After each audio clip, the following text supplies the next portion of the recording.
Is $300 too much to pay for a carbon steel frying pan? Can money buy you happiness? Who knows, but those are the questions we are going to try and answer today as we review this guy. This is a Smithey carbon steel farmhouse skillet. I recently purchased this with my own money. All my reviews are products I purchased with my own money. $295 this guy lists for, almost 300 bucks. By far the most I have ever paid for a carbon steel skillet. And in fact, in non-copper cookware, the second most I've ever paid for any frying pan. Right behind a DeMeyer ProLine Atlantis. Now what we're going to do today is a bunch of cooking tests in this guy. See if there is value there and how it performs. Also going to throw out lots of carbon steel cooking tips and advice. And we're going to try and determine if I made a mistake or if $300 indeed can be a good price for a carbon steel skillet. So let's jump in and get started. I want to start with the first impression. When you open the box, these Smithies have a great first impression. You've got these hand-hammered indentations around the pan, hand done. They do not extend to the cooking surface. So that was one of my kind of initial questions about the pan. If those hand-hammered marks were going to affect cooking, and thankfully they do not. And the reason for that is you don't really cook a lot of food up the sides of a frying pan. Now, this is a 5.2 pound pan, so a very heavy pan. And just by way of comparison, and we may compare some other carbon steel to this guy throughout the review, that is heavier than a DeBouillet Mineral B Pro omelet pan by just a few ounces. It's about a pound heavier than a Matford Bourgeois, 11 7/8, and just about 2 pounds heavier than this Moviel. So a very heavy carbon steel skillet, very solid, very sturdy. And the reason I want to compare it to these other three pans is that at current prices, you could buy all three of those, a DeBouillet, a Matford, and a Moviel, for about the same price as this one pan. So the cooking performance has got to be here, and we're going to see if there's any value here as well. It's got a very ornate handle, also got kind of the hammer type marks in the handle, solid metal handle, 2 rivets, and like my wife says about me, it's just a little bit shallow. It's about a 1/2 inch, 3/4 of an inch shorter on the sides than some of the other carbon steel pans you might be used to. And further comparing to that Matford, the Matford has more of a definite angle to its sides. The Smithey farmhouse skillet has rounded sides, and these are much more akin to the sides you might see on something like a DeBouillet omelet pan. This one was probably measured by a dude because on the website it says it's a 12-inch pan. My pan actually is 11 3/4, so a 1/4 inch went missing somewhere. About 20 inches tip to tail, and that cooking surface between the hand-hammered marks, roughly 8.5, 9 inches, but it's not a definitive line there. Now when you take the pan out of the box, you notice that it has kind of a golden brown, bronzish color. That's because it comes pre-seasoned. And here I really do like the pre-seasoning because I tend to preach carbon steel skillets, and I like people to get rid of their chemical coated non-sticks and move to carbon steel. The problem with that is that there is a learning curve, and it's often very tough to get started. It gives people headaches to get started with their carbon steels. That you have to season them, and then there's a little bit of a learning curve with the cooking. If you can get through the first week, generally people love their carbon steels after that, but it's somewhat difficult to get started.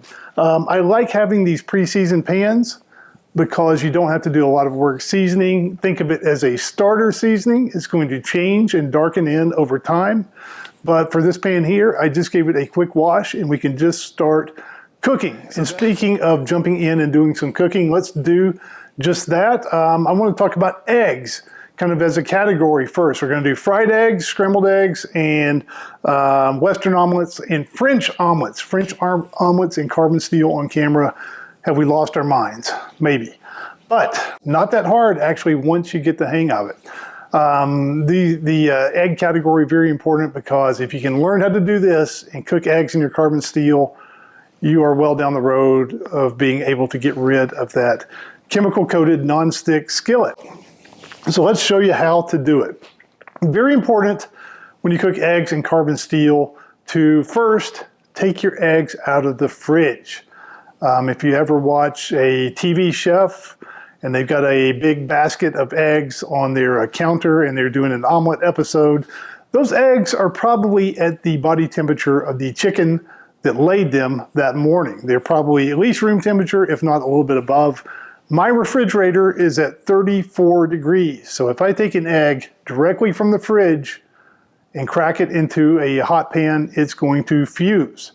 So take your eggs out of the fridge and let them warm up. If you're in a hurry, put them in a bowl of warm water for a couple of minutes. Second, you need a good pan with a good seasoning, which I think the Smithey, it came with a seasoning, so we'll see how that does. And third, you're going to need to use butter, especially when you are learning. Later, you can use oil or whatever else you want, but butter really does help because it tells us when to add the egg and if the pan is at the correct temperature.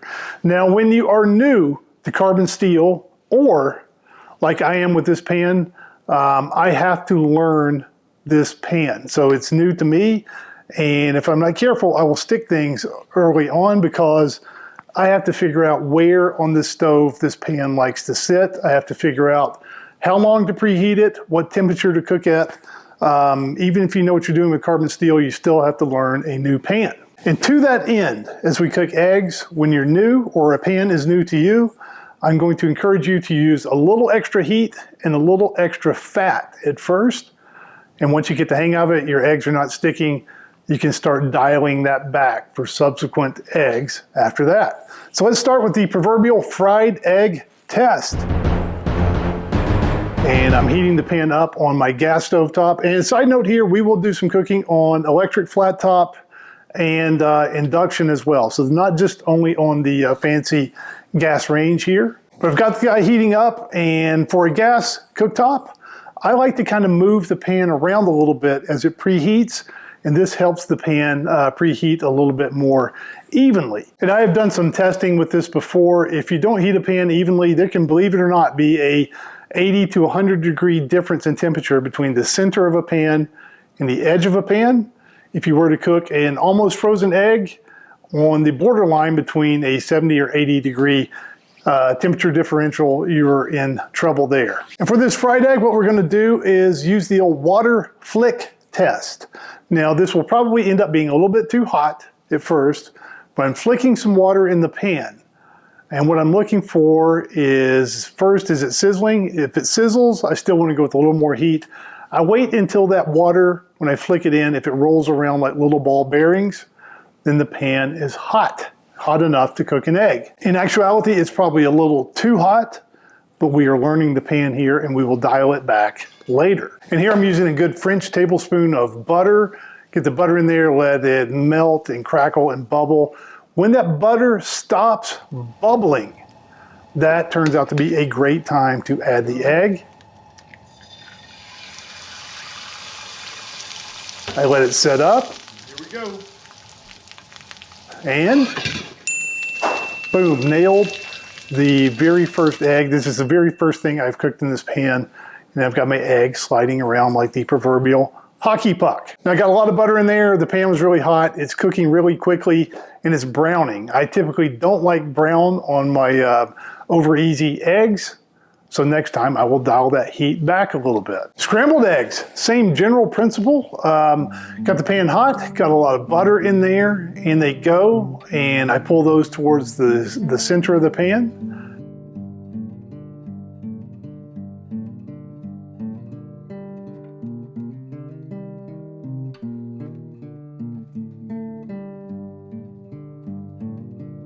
They cook quickly and no sticking. And here I want to point out that if I have a nice carbon steel and cook eggs in it, especially if I cook eggs exclusively in it, then the cleanup is easy. I just wipe it out with a paper towel, and that remaining butter acts as a good protective layer for the pan. Okay, now let's get into some omelets, doing a little bit more real deal cooking here, if you will.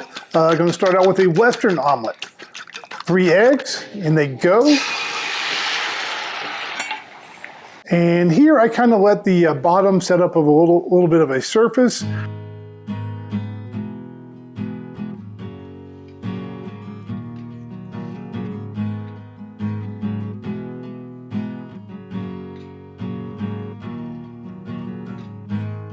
I add some fillings. I've got some sausage and cheese for mine here.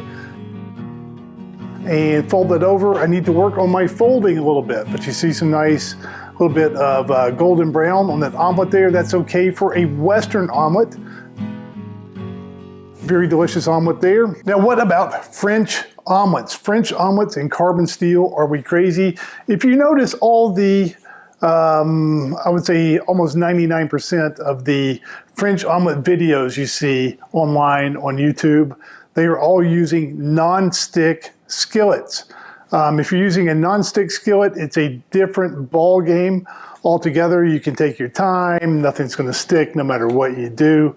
In carbon steel, it is a different story. In French omelets in carbon steel, not for the timid. It is a hot bang bang process. I went back and watched some of Julia Child's old French omelet videos, and her omelets cook in 12 to 15 seconds.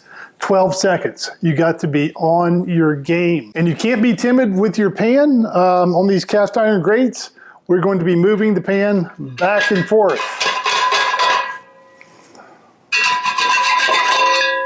And it will scratch the bottom of the pan. As a matter of fact, it scratched off some of that initial seasoning on this pan. It's okay because I did some touch-up seasoning later. But let's cook some French omelets. Everything we've done for the other eggs, for the scrambled, for the fried, and for the Western omelet, we need to do double extra carefully for French omelets. Also, when you're new, like I said, use a little extra heat, a little extra fat. Here I'm going to use a little bit of oil for this first one, and also a little bit of clarified butter. The clarified butter, it gives you a little more wiggle room because on a French omelet, you're not supposed to have any browning on there. If you use the clarified butter, you get just a little bit more wiggle room than regular butter, because regular butter can brown pretty quickly. So for this first French omelet, I'm going with 3 eggs. Also, I'm going to use a tablespoon of oil and about a tablespoon of that clarified butter.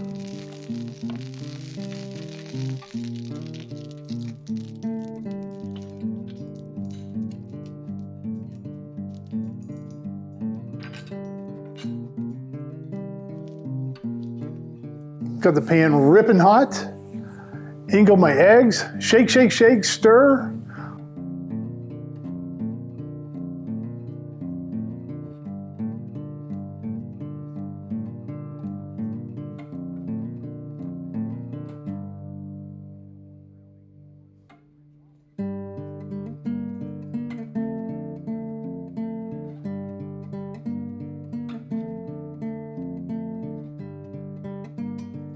Fold.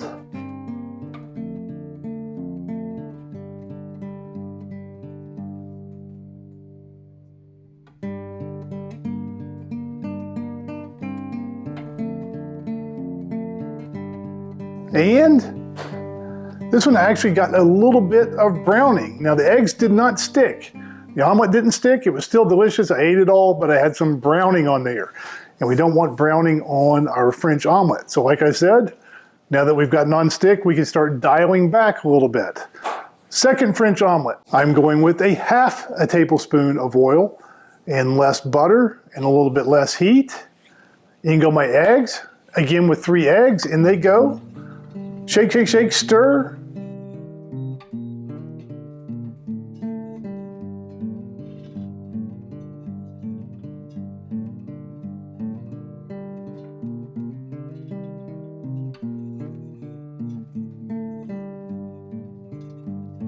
Turn the pan up, fold it.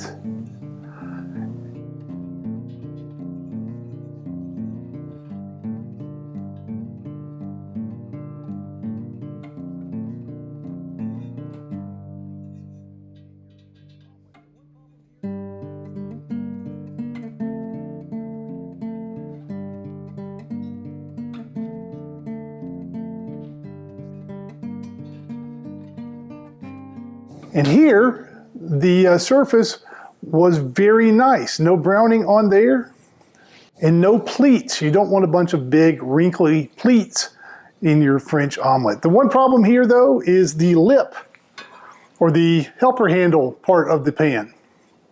That got in the way a little bit and it kind of messed with the folding of my omelet a little bit. Let's try one more omelet.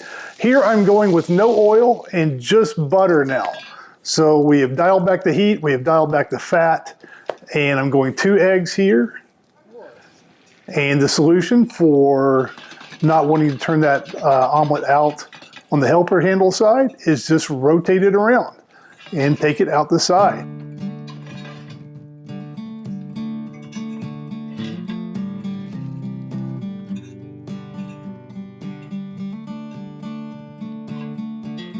And it really works very similarly to my De Bouillé Mineral B Pro omelet pan with those rounded sides. It's actually pretty easy to turn out an omelet with this Smithey Farmhouse skillet.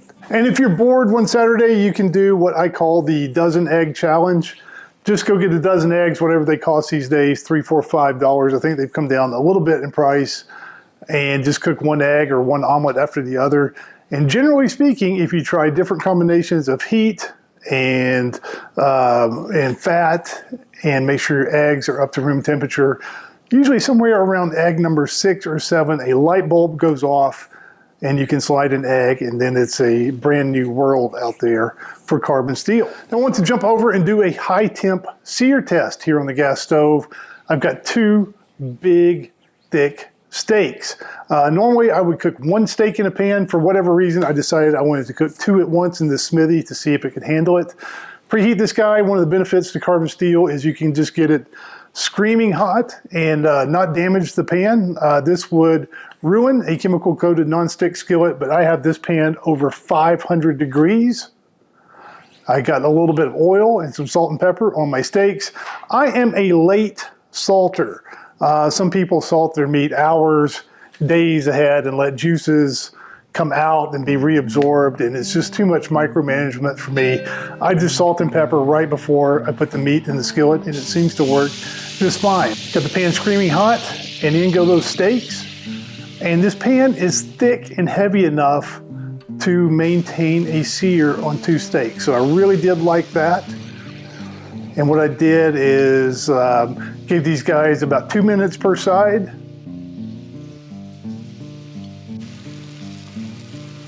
And then I took the Smithey to a 400 degree oven for about 3 or 4 minutes and let those steaks come up. The glass of red wine and some Caesar salad and homemade garlic mashed potatoes. I thought this was a dandy meal. Now, after that high temp sear of those steaks, I noticed that the seasoning had come off just a little bit where those steaks were in the pan. They left some sticky bits in there, and cleaning those out, some of the seasoning's gone. So what I did was deglaze the pan, cleaned it, washed it with hot water, and a little bit of dish soap and a sponge. And I noticed the seasoning needed some touching up. So here, what I'm doing is what I call a touch-up or maintenance seasoning. And what I'm doing is heating the pan up on my gas stovetop. And I have some oil on a paper towel. Once the pan is hot, I rub that oil around with the paper towel and wipe it until it looks dry. And then I just let that thing smoke for a bit, turn the eye off, and that is good to go. You can see it colored back in and touched up that seasoning. We're ready to do some more cooking. Okay, now let's do some carbon steel hash browns, and I'll show you what I do. If you're not careful with carbon steel and potatoes, you can cook hammer and chisel hash browns, where you need a hammer and chisel to get those stuck potatoes out of the pan. What I like to do, and this works if I am cooking 1 pan of hash browns for my wife and myself, for example. If you were cooking for 4 or 5 people, going to do multiple batches, you would want to soak your potatoes. But what I do is take a russet potato, wash it, peel it. Now, if I'm going to peel it, why do I wash it? Because you know how much dirt I want in my food? Absolutely none. I don't even want to take a chance. I peel it and then I give it another rinse after that. I've got a box grater, and what I like to do is on my cutting board lay a towel down, and I grate that potato right into that towel. Then I fold it up, roll it up, and squeeze the heck out of it, and squeeze as much water as possible out of those shredded potatoes. And here, you've got a window, 2, 3, 4 minutes maybe before those potatoes start to turn brown. But if you were on your game, that is no big deal. Now, if you're doing multiple batches, cooking for lots of people, you can soak these in water and they won't turn brown. I'm gonna cook these immediately so I don't worry about that too much. Also, a quick side note here, that towel that I wring the potato water out through, if you don't rinse that immediately, that will turn dark just like a potato would if you left the potato out. So make sure you don't ruin your wife's good kitchen towels here. Got the Smithey heating up.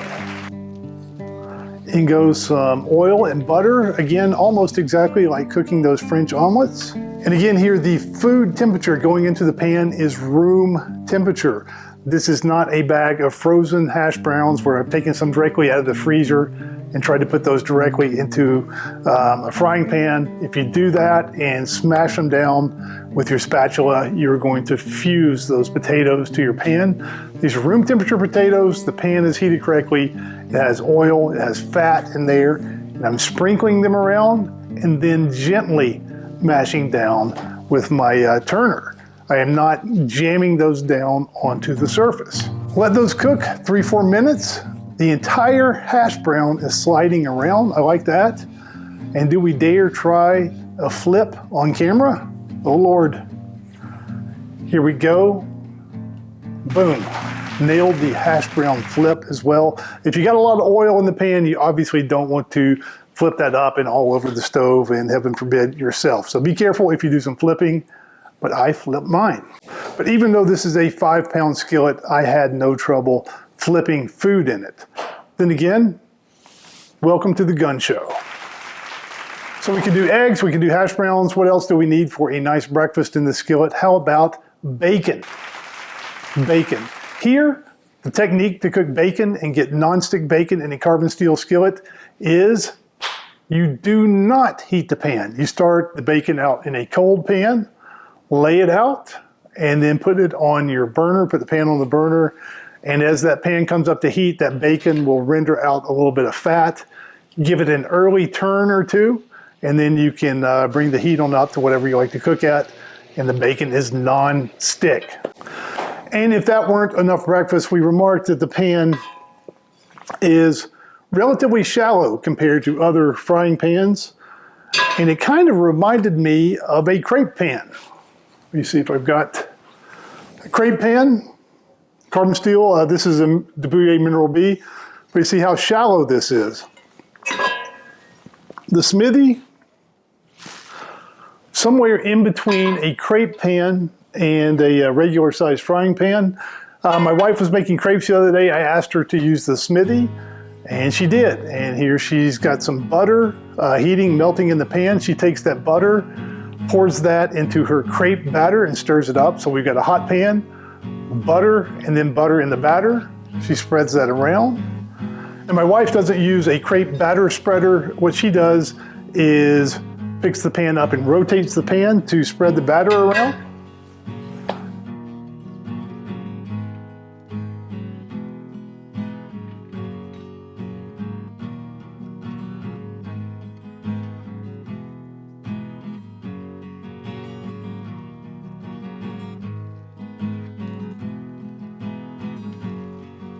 And the crepes turned out very nicely, no sticking, nice color on there. But she said it might be a little heavy for her to cook crepes in. So she likes the lighter carbon steel dedicated crepe pan. She can move it a little bit easier. But as far as crepe quality, the Smithey turned out some very nice crepes. All right, guys, I'm about to do something I really do not want to do. Try one of my wife's pan sauces?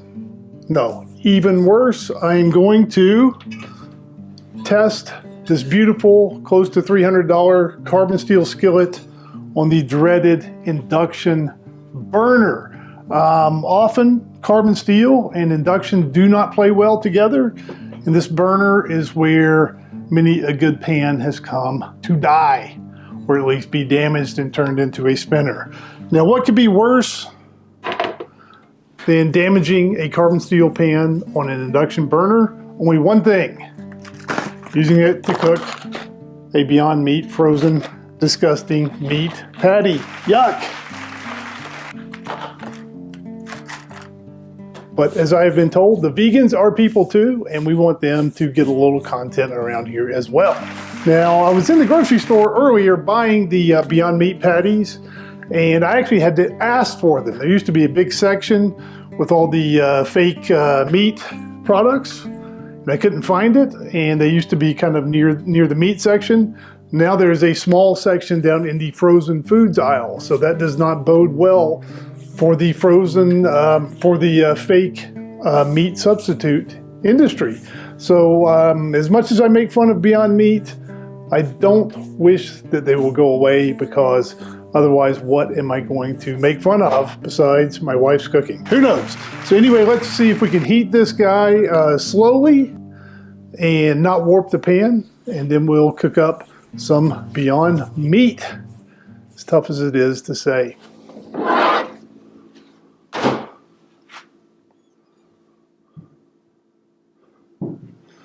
Okay, they are thawed. I've got my vat of ketchup ready to go for the tasting. Let's get this guy plugged in. And been nice knowing you, buddy. Let's turn this on. I'm going to go with power level 1. Power level 1. And I'm going to try and preheat this guy as slowly and carefully as possible. Which brings up an interesting point for the people that want to ban gas stoves, and they say the inductions are more energy efficient. When I cook a fried egg on my gas stove upstairs, including preheating the pan, it's usually a 3, maybe 4 minute process. On induction here, if I have to spend 5-6 minutes preheating a pan just before the food goes in, is it really more energy efficient? I don't know. It's actually fairly hot. Not spinning. But the edges, the helper handle up near the rim, cool to the touch. So that's why you get warping problems on induction. You get a blast of heat here in the middle, and carbon steel, it doesn't transfer heat energy nearly as efficiently, not even close to something like copper or even aluminum. And when metal heats, it expands, and there can be distortion. I'm going to go ahead and add the oil now. Maybe that will help the heat kind of transfer around a little bit if I swirl it and stir it around. And maybe using a little bit more than I normally would to give this pan every chance in the world. Plant-based patties, bragging about no soy. If it's a plant-based patty, is soy really that big of a deal? Maybe so. Okay, it's getting pretty warm up near the rim. I'm going to go up to power level 2. Everybody keep your fingers crossed. All right, if you can see it, beginning to get just a little bit of an island. So the pan is changing shape just a little. I'm going to go back down to power level 1. Okay, went back down to heat level 1, and the island disappeared. So these things actually change shape in real time. Let me go back up to power level 2. Let's hope some of that heat has diffused through the pan. And here comes the island again. Don't ruin my pan.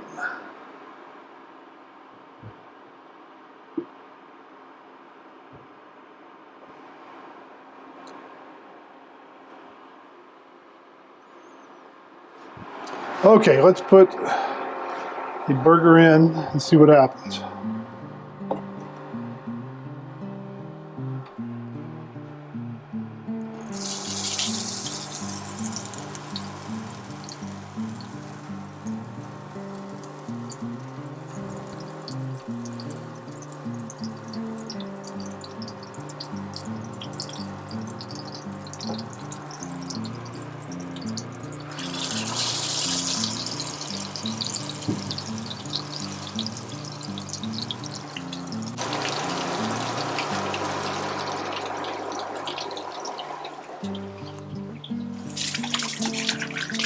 And the problem with not only this burner, but lots of induction stoves is that a lot of the burners, they'll have a graphic on top that seems pretty wide. There's a coil underneath that is not nearly as wide as the graphic, and you will get a lot of heat right above that coil, but it doesn't often always spread out to the rest of the pan. Now, I hear that on some of the high-end induction ranges, I believe Helen Rennie talked about this, that you get better coverage, but those might be up in that $7,000, $8,000, $9,000, $10,000 range. I've gotten lots of email from people with induction ranges that say theirs has warped their carbon steel pans. And so a lot of induction is just going to depend on the size of your burner and which model you have. Okay, if there is any good news here, it's that the patties are not stuck. And they seem to be putting some sort of red gunk in the pan. Who knows what that is? And here's what I mean with induction. You can see that the outsides, I turn these over, so this is the inverse.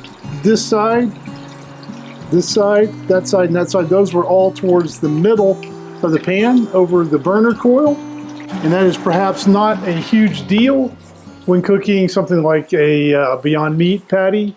If you were cooking a raw chicken breast though, and had one end of the chicken breast done, and the other side was not up to temperature yet, that could potentially be a big problem. But I've been trying to micromanage which sides need a little bit more heat by rotating them and trying to get them over the coil. Done a halfway fair job, I think. All right, I am going to call these done. Get these guys out.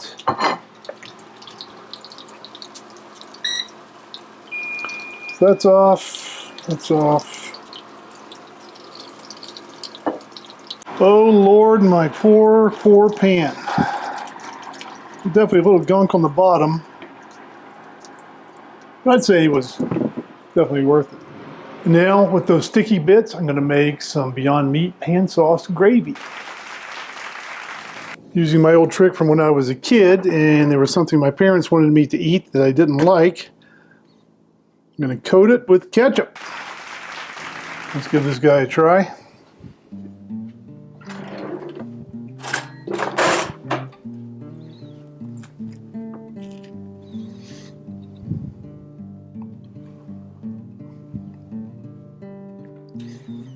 I like mine medium rare.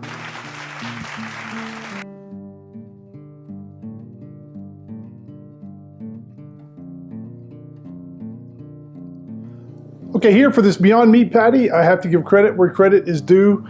These, for whatever reason, are significantly better than the last Beyond Meat patties I had, and it's been months and months. It may have been 6 or 9 months since I've actually had one.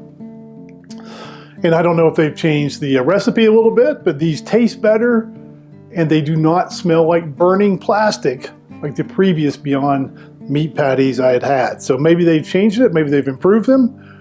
But for a meat substitute patty, these are not half bad.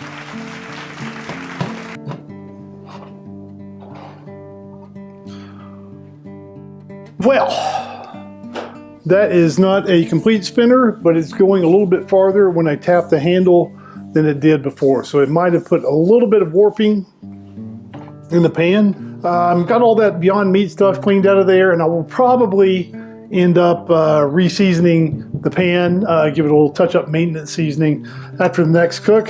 I think I got all the stuff out of there, but when I washed it, I got the slightest scent of metal. So if you can smell metal when you wash your pan, probably getting time to re-season it. And for the grand finale, I want to try a dish that I learned from taking a Jacques Pepin cooking course through the Jacques Pepin Foundation back during COVID. Had nothing to do, took an online cooking course, learned a ton. But this is chicken persillade. It's essentially lightly breaded and sauteed chicken with garlic and parsley. And his recipe is one of the 5 dishes I prepared for my final grade in that cooking course. So I'm gonna remake that here. And as far as mise en place, what what I've done is I've got some flour and I've got 2 chicken breasts, boneless, skinless chicken breasts, salt, pepper, of course, some olive oil, some butter, some garlic, and some parsley. So first thing I'm going to do is prepare that parsley. Got it washed, make my little bouquet there, and then get that all chopped up. Chop up my garlic, and then kind of combine the two and chop them a little bit together. Might be a little heavy on the parsley here, but I had a bunch in the fridge and I figured, what the heck, might as well use it. Don't want to throw it out. And then I took everything down to the man cave basement, sliced up the chicken in roughly 1-inch cubes.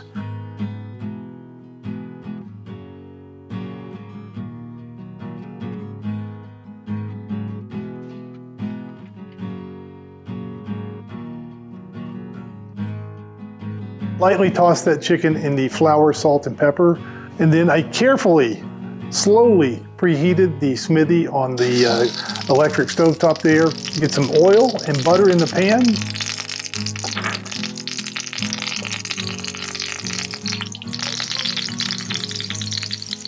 And here I might be overcrowding the pan just a little bit, but it held 2 mutant GMO supermarket chicken breasts. And sauteed those for roughly 3 minutes per side, 4 or 5 minutes total.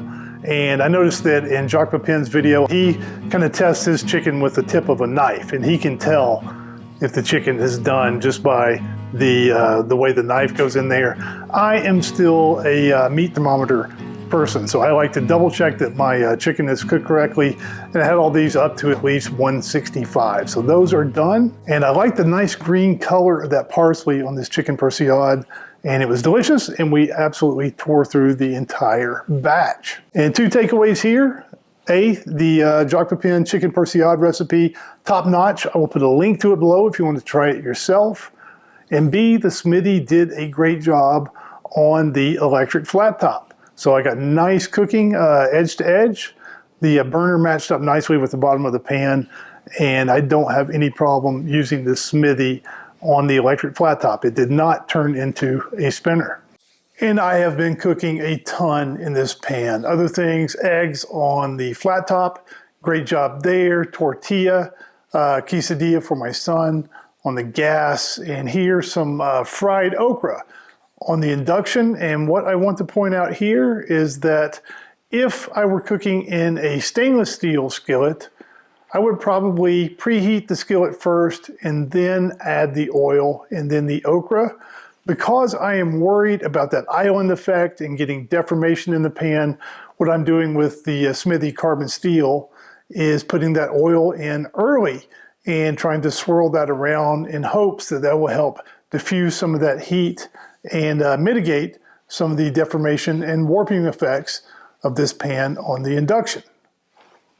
And that was some pretty doggone good southern fried okra. I'm actually ordering my cornmeal from the internet now because where I live in Utah, just can't get the same quality of cornmeal and variety as you get down south where people use it a lot more often. Okay, so unlike a lot of reviews you see on the internet, we actually did a ton of cooking in this pan, in our pan review here.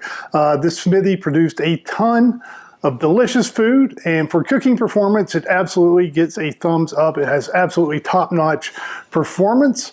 I think it's fantastic on the gas stove, really good on the electric. On the induction, I'm always a little hesitant with carbon steel on induction. Probably would not be my first choice on an induction just because there's too much risk.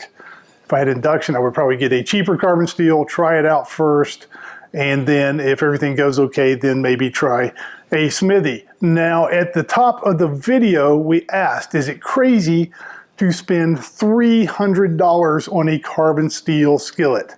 And the answer here is yes and no. From a value perspective, cooking performance for the money, this is absolutely not a screaming value. You can get the Mauviel, Matfer, and Debouille. You can get all 3 of those pans for the same price as this one Smithey. So it is not a value, even though it has fantastic performance. Now, is that all there is to it though? And here I would argue no, because on the Smithey website, they refer to this pan as a functional work of art. And here there is truth in advertising, and I do agree. It is very distinctive. It is very artistic. I like the hand-done elements to it. I like the handle, very distinctive handle. And it's a conversation piece. When people come into my kitchen and this is sitting on the stove, it draws the eye and they talk about it. So we are definitely in the realm of artisan cookware here. And even though this pan costs maybe 3 times as much as this Mauviel, for example, that Mauviel, even though it's a fancy French brand, not a very distinctive pan, I have to say, kind of plain Jane. This one really draws and holds your eye. So that additional cost to the Smithey, the $100, $150 more that this pan costs, for me, that is more than made up for in happiness. I live in my kitchen. I like high-end kitchen gear, cookware, and I really, really like cooking a lot of delicious food. And this pan makes me happier than some of those other pans when I am cooking. So for me, it is well worth $300. And I give the Smithey carbon steel Farmhouse skillet a resounding thumbs up. Now, after watching this video, if you've enjoyed it and found it helpful and decide you're going to get one of these for yourself, please go through those shopping links below. You don't have to, but it's a nice thing to do. It helps me recoup some of the cost of buying and reviewing all this cookware around here. Make sure you leave your questions, comments, and feedback below. Thank you for watching. We'll see you again next time on Uncle Scott's Kitchen.